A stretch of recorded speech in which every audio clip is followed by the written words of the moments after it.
Magandang oras mga ka-art lover mga kababayan. Merong expose si Akop sa Quadcom. Ito ang tungkol sa Davao Boys di umano na merong napakalaking negosyo sa Davao. Well, narito ang breaking news na ito atin panoorin. I think I was given the hard part of our hearing tonight. Walang gustong humawak po nito eh. Nag-testify rin si Mr. Taguba na si Pulong o si Mans ang nagbibigay ng go signal para sa mga special containers. In short, these shipments do not go out without the go-ahead of Pulong or Mans. Ito po ang mundo na napasukan ni Mr. Taguba gaya ng sinabi niya sa atin dahil gusto lang niyang magnegosyo. Kung gusto mo madali, lumapit ka sa Davao Boys. Napakasakit po nito dahil tayo pong lahat ay nabudol. Mahirap po ang trabaho natin dito sa Quadcom. Walang gustong pumalag sa sistema. Walang gustong buwangga sa isang popular na dating presidente. Ang susunod na video ay naglalaman ng sensitibong material na maaaring magdulot ng trauma at stress sa ilang manonood. Salamat. I think I was given the hard part of our hearing tonight. Walang gustong humawak po nito eh. So, pagtiyagaan nyo na po ako. Mula po sa opening ng pangalawang yugto o season 2, kumbaga ng ating mga pagtatalakay dito sa Quadcom, ay narinig po natin ng mga statements given to us by our resource persons, Mr. Taguba, Mr. Guban, and Mr. Asierto. Atin din pong nasilip ang affidavit ni Mr. Las Cañas na ngayon ay witness na sa International Criminal Court. Kaya naman po, siya ay naka-embargo at hindi humarap dito sa atin sa Quadcom. Each of these individuals all carried with them intimate knowledge of the inner workings of the drug trade in the Philippines. At ano po ang similarity nila? Lahat po sila ay nagsalita at nagsiwalat ng ibang version ng war on drugs at nagdawit ng mga pangalan. At dahil dito, lahat sila ay nagdusa and they earned the ire of then former President Rodrigo Roa Duterte. In the Philippines, nagsimula ang drug menace sa pag-usbong ng mga laboratory. Gawaan ng droga o ang mga tinatawag na clandestine laboratories. Eventually po, narinig natin na ito ay napalitan ng business model ng pag-angkat or importation ng droga sa bansa. Malakas ang business of drug importation sa Pilipinas. Ang isa sa mga kadahilanan nito ay ang mga importer ng illegal drugs were able to skillfully exploit cracks sa ating sistema para makapasok ang droga sa ating bansa. Ang tanong, bakit parang kabisado ng mga importers na ito ang mga vulnerabilities sa ating port security? Simple lang pala ang sagot. Dahil may protection, dahil may connection. At ito, hindi lang yan, connection at protection, kundi medyo yung mga gumagawa ng laboratory dito sa Pilipinas ay madali silang matiktikan kasi mga ngamoy ang usok niyan sa paggawa. At marami ding marites ng mga kapitbahay. Kasi ang karamihan diyan ng mga Chinese ay umuupan ng mga ng malalaking bahay. Ang iba umuupan ng budiga pero sa kalaunan wala kasing sikretong maitago eh. Kapag may apoy, may usok talaga. At kapag utot ka, meron talagang baho yan. Kaya, madaling maisumbong kasi kapag ang laboratory ang ginagamit. Kaya ang ginawa ngayon, new model, ay doon na mismo sa China gagawin. Kasi doon sa China ay parang hindi sila sa drugs eh. Hindi masyadong mahigpit ang gobyerno doon. Kaya magagawa sila doon ng malaking laboratory. At hindi natin alam, baka sponsored pa yan ng Communist China. Kasi ayon sa pag-aaral ngayon, ang China ay maluba ng ekonomiya, pabagsak na talaga mga trabaho doon. Wala nang mga trabaho ang mga tao doon. Pinakain na lang ng gobyerno. Kaya ang ganyang kalakalan, pati droga ay sinamantala na rin ng China. Kung babalikan natin, you remember na noong COVID ay sinamantala din nila ang COVID na sariling gawa din nila para makapagbenta sila ng milyon-milyon na mga kagamitan sa COVID at mga gamot. So yan ang katotohanan diyan. Kung ano ang meron na may pera, ipapasukin talaga yan ng Chinese. Katulad na lamang sa Panama Canal, pinasok na pala yan ng Chinese eh.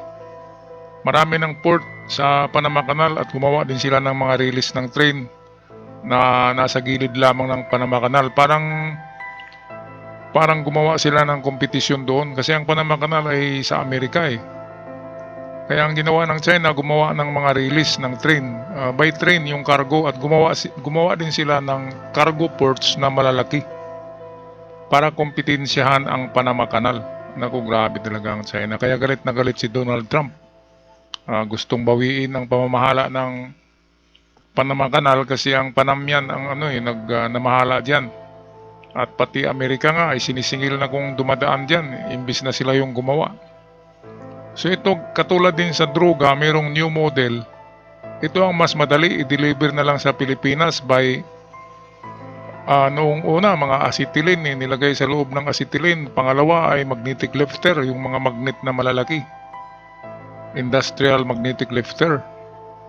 At bilyon-bilyon ang laman na shabu at iba pang droga galing China. Kaya napakalaging negosyo eh. At paanong hindi makalulusot yan? May basbas galing sa galing sa, alam nyo na kung sino, may basbas. Kaya hindi nahuhuli kasi walang huhuli. O ito, patuloy tayo sa balitang ito. For now, I will let these headlines shown here speak for itself. Narinig po natin ng paulit-ulit at nakondisyon na rin po ang ating mga utak na galit si former President Duterte sa droga. Sabi nga po niya sa ating law enforcement, pag may sangkot sa droga, kill, kill, kill. Ngunit the link between former President Duterte and drugs begins with the testimony of two resource persons before this committee, Mr. Mark Taguba and Mr. Jimmy Guban. Ito po ang tale of two shipments, istorya ng dalawang shipment. Dalawang shipments kung saan sumabit si Mr. Taguba at Mr. Guban ay nangyari noong taong 2017 to 2018. Yan din po ang taon ng height of the war on drugs ni former President Duterte. Kapansin-pansin na kahit magkaibang shipment at ibang transaksyon ang pinag-uusapan, ang detalye ng dalawang kwentong ito ay pareho. Pareho pong bilyon-bilyon ang halaga ng shabong ipinasok, 6.4 billion in 2017 at 3.4 billion in 2018 na pareho pong nakatago sa mga gamit industrial. Metal cylinders in 2017 and magnetic lifters in 2018. Parehong pumasok sa Manila International Container Port at parehong dawit ang mga pangalan ni Honorable Paulo Duterte, Attorney Mans Carpio, and Michael Yang, anak, son-in-law, economic advisor at malapit na kaibigan ni former President Duterte. Nako, so ito pala yung tinaguriang The Davao Boys, yung binanggit ni Akop. Itong si Akop nga pala ay dating parang dinig ko ay chief yata ng intelligence noong kapanahonan ni Digong. Kaya meron siyang kunting alam dyan sa mga ganito. Pagkakamali lang ng Davao Boys ang pagkuha kina Taguba at Guban. Taguba, Guban.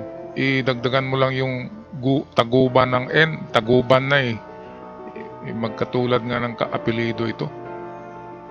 Ang dalawang shipment na ito, the tale of two shipments, ayan lamang yung shipment na nakasama itong dalawa. Ibig sabihin, maraming shipment pa ang hindi nila alam, pero dito sa tale of dalawang shipments, the tale of two shipments, ay kasama sila. mantakin nyo, isipin nyo mga kababayan, nilagay sa mga acetylene, sa mga gasol, ang unang shipment. At ang pangalawa ay sa mga magnetic lifter. Alam nyo yun kasi talagang sumabog yung balitang yun eh. Panahon ni Digong. Iba ang pinakulong eh. Kaya hindi mahuli-huli kasi basbas ng ng hari, di ba? Kaya yung tinatawag na drugs war o war on drugs, yan ay lamang yan. Parang front lang siya para sasabihin na talagang hate ni Digong ang drugs. Pero yun pala ay napakalaging negosyo. Napakalaging negosyo ng The Davao Boys. Kaya sabi-sabi lang, sabi nila ay, sabi nga ni Digong ay natutulog lang siya sa kulambo. Siyempre yun ang gusto niya. At ngayon ay sikreto lang yung mga bank accounts nila. Ang problema ngayong January next year ay merong part 3 ang Quadcom at yan ang pagbukas ng mga bank account nitong mga taong ito. At kung makitang merong sobra-sobra na hindi kayang i-explain, huli sila dyan kasi may record ang mga bangko. Ngayon, anong gagawin nila? Tawagan ba ang mga manager na i-erase yung mga records doon? Ay pwede rin, di ba? Pira-pira lang kung papayag na bayaran yung mga manager. Pero kung hindi ay talagang malagay sa peligro ang kanilang kayamanan at ang kanilang pagkatao. Balik tayo sa video courtesy ng Congress of the Philippines. Nag-testify rin si Mr. Taguba na si Pulong o si Mans ang nagbibigay ng go signal para sa mga special containers. In short, these shipments do not go out without the go-ahead of Pulong or Mans, di umano. They allegedly control these shipments. Ito po ang mundo na napasukan ni Mr. Taguba gaya ng sinabi niya sa atin dahil gusto lang niyang magnegosyo. Kung gusto mo madali, lumapit ka sa Davao Boys. Yun po ang turo sa kanya. Yan po ang ginawa ni Mr. Taguba. Lumapit siya sa powers that be. Makikita po natin dito na baka meron ngang kailangang ayusin o baguhin sa ating mga batas dahil mukhang ang mga maliliit lamang na tao ang napapatawan ng sentensya. Ayun naman kay Mr. Guban, ang may-ari ng shipment sa kanyang kwento o ang shipment noong 2018 ay sina Mans Carpio, Pulong Duterte at Michael Yang. Naulit na naman ang mga pangalan na nabanggit ni Mr. Taguba. Ayun kay Mr. Guban, hindi niya pinangalanan ang tatlong ito sa pagdinig dati sa Senado dahil sa banta sa kanyang buhay at sa kanyang pamilya. Sino ba naman ang hindi matatakot? At dahil iba ang pinangalanan niya sa Senado, siya ay sinabit sa kaso at ngayon ay nananatiling nasa kulungan. Paano po ito nakakalusot? It's a crack in our system, a crack in the Bureau of Customs, ang TARA system. Simple lang po yung TARA system. It's grease money, lagay, given to the officials of the Bureau of Customs, among others, push them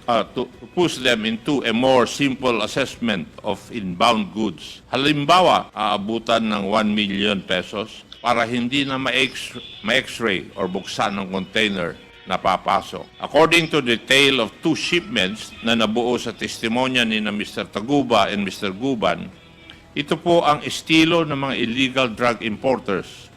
Magbabayad ng pera sa mga opisyal ng BOC para mabilis na makalusot ang kanilang mga shipments. Ayan, matagal nang modus yan ng BOC kahit pinalitan ni Digong yung mga tao doon eh. Kaya nga pinalitan ni Digong para pro-Digong yung lahat ng tao sa Bureau of Customs noong kapanahonan niya. Kaya walang pumalag. Kasi siya lahat nag-appoint doon, pati yung Chief of Customs, siya yung nag-appoint. Si Digong, kaya tahimik lang sila doon. At patuloy ang mga shipment na yan. At yung 2 shipment lang ang naisama o kasama tong si Taguban tsaka si Guban. Taguba pala at Guban. Okay, ito namang matagal na to itong TARA system, itong tinatawag na lagay, grease money or under the table. may kapatid ako nagtrabaho diyan noon sa custom, sa Manila Custom. Sinabi ng kapatid ko na ganyan talaga yan. Is OP talaga yan sa custom. At lahat sila doon ay hati-hati galing sa pinaka-chief hanggang sa pinaka-mababa. Yung runner ay meron ding matatanggap.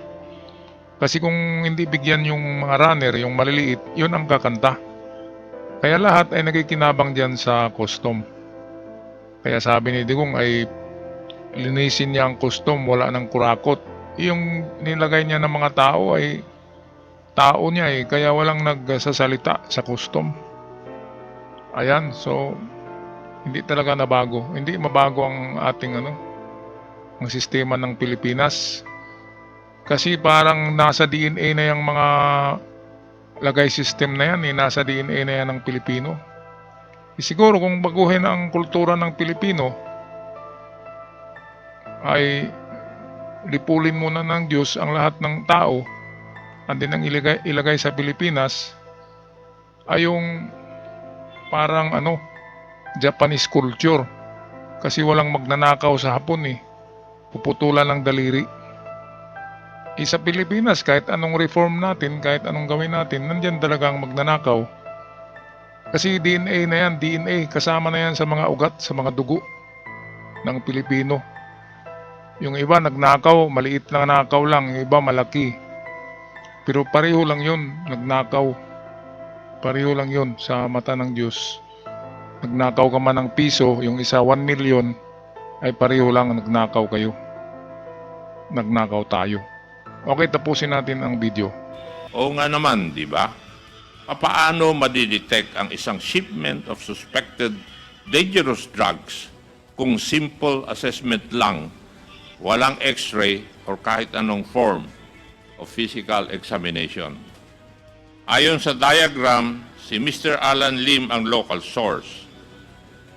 Si Mr. Yang ang taga-ayos ng importation side at si Mr. Ko ang distributor. Ipinapakita rin ng slide na ito kung gaano kakomplikado at organisado ang network. Ito po ay end-to-end, kompleto, from supply to distribution na may kasamang na ring money laundering operations. Itong mga personalidad na ito ay pamilyar sa atin. Ilang beses na rin lumitaw ang pangalan nila sa Quadcom. Si Alan Lim ay kilalang asawa ni Rose Nono Lim. Si Michael Yang, economic advisor of former President Duterte. And itong si Johnson Ko naman is the person known to have financed and established the infamous Dumoy Laboratory. Ito ang napag-usapan natin sa Dumoy Raid. 6 na Chinese nationals ang namatay.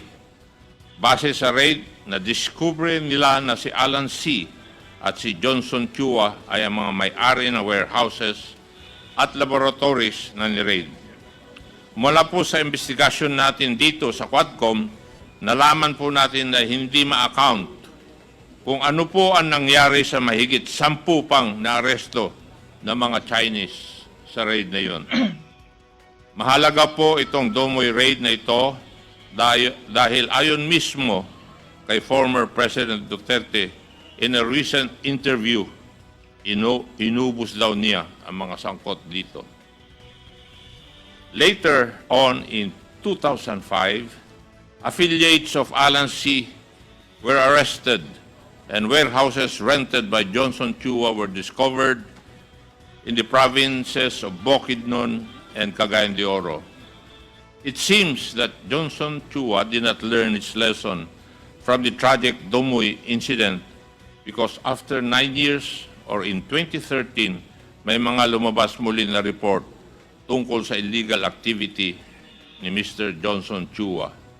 And it was at this time when the close relationship of Michael Yang to then Mayor Rodrigo Duterte became public knowledge. So dito tayo magtataka bakit ginawang economic advisor ni Digong itong si Michael Yang na talagang konektado naman pala ito sa napakalaging negosyong droga sa Pilipinas. Ibig sabihin, kasusyo sila ni Digong, meron silang business. At ang business ni Michael Yang ay ayon sa Quadcom ay ito, napakalaki na business yan.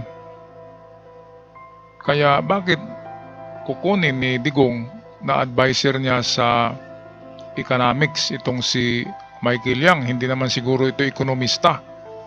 Ito'y membro ng napakalaking sindikato eh. Kaya yan lang ang ating pag-iisipan. Bakit kinuha niya na advisor? Bakit kasama niya? Triad pala yan eh. Kung sa Japan, Yakuza. Kaya kung sumasama ka sa mga ganyan na mga tao, Yakuza, Triad, siguradong membro ka. Kasi hindi makipagkita hindi makipagsama yan, hindi makipagkaibigan yan.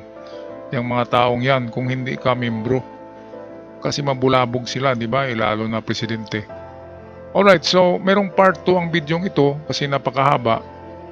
Tanging si Akop lamang, si Congressman Akop lamang ang may lakas loob na isiwalat ito sa hearing sa Quadcom. Sabi nga niya, ay walang naghandle eh. Kaya siya na lang. Kasi takot bumangga eh. Takot silang bumangga. So si Akop lang ang hindi takot eh. Kasi former president at meron ding mga alam na natin. Kaya yung iba ayaw na nilang ipakita ang bidyong ito, ang isyong ito. Kudos kay Congressman Akop sa kanyang tapang. Alright, so ako'y magpaalam na. Abangan na ang part 2 video nito bukas. Hanggang sa muli, huwag kalimutan mag-subscribe sa ating channel. Paalam!